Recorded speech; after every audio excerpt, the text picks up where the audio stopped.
Welcome to this tutorial. In this tutorial, I'm going to show you how you can install the OpenAI Python library for your Visual Studio's code. So let's see how to do this.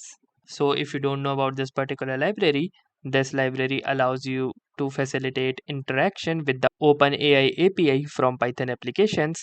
It offers a set of classes that represent API resources.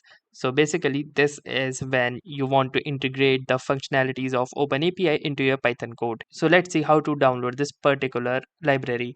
So in order to download, you need to head on to the terminal of your Visual Studio's code and type in the following command, which is pip install OpenAI. It is clear that we will be using the pip or the pip module to get this particular library. Once you have typed in, simply hit the enter button and wait for the initialization process to begin.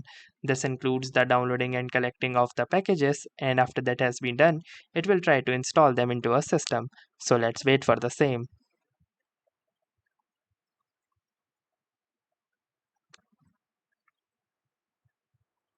And here you can see in the last line this says successfully installed OpenAI version 1.68.2 along with some other prerequisite packages. So in order to verify that this library has been installed into our system or not, we are gonna type the following command, which is